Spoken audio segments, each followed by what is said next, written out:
Now, when you do an interview-based discovery, a couple of approaches. You can do what's called a forward versus a backward approach. You can do a structured versus an unstructured approach. You should know what that is. A structured approach is you go into an interview, you have a structured set of questions to ask, or you could go in and do an interview, it could be unstructured, and you can say, well, tell me about what you do. If you use an unstructured approach, you say, well, tell me about what you do, then the person will tell you what they might do on a day-by-day basis. The only problem there is they might leave something out. If you take a more structured approach, then the problem is the difference between that and an unstructured one. They'll only answer the questions you give them, but if you've left something out, then they may not think to ad lib. So the assumption there, using the interview approach, is of course that the analyst and the domain expert share the same terminology.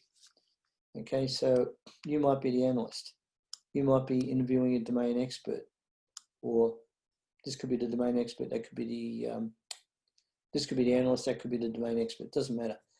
Now, for the two people to converse on the business process, then they really have to have the same terminology.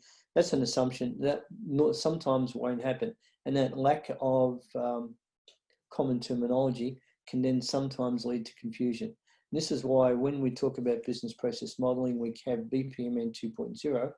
It's a fairly simplistic, BPMN 2.0 is fairly simplistic modeling language.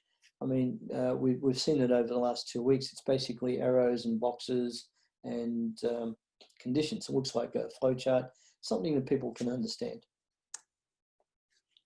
Pitfall, of course, is when you're discussing in an interview, whether it's a structured or an unstructured interview, even if it's an unstructured one, and you say, oh, tell me about what you do, then the person might give you a blow-by-blow description of what their role is in a specific process and what they do. But sometimes they tend to neglect exceptional behavior. And exceptional behavior might be, you know, that 1 in 100 things that crosses their desk. What's the exception? What happens in that case? And people tend to forget that because it's exceptional. They think of what they do on a normal day-by-day basis. So you need to use questions that aim to identify the exceptional behavior. And this is why, in some cases, an unstructured one would be good. If you have a structured one, then people will answer those specific questions. But you might have a combination of structured and unstructured. And in the unstructured component, you might say, okay, well, tell me about something which might occur, which isn't normal. So, you know, what are the exceptions? How do you handle those?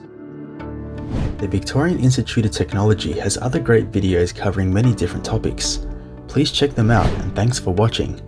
Remember to like and subscribe the video for more great content like this.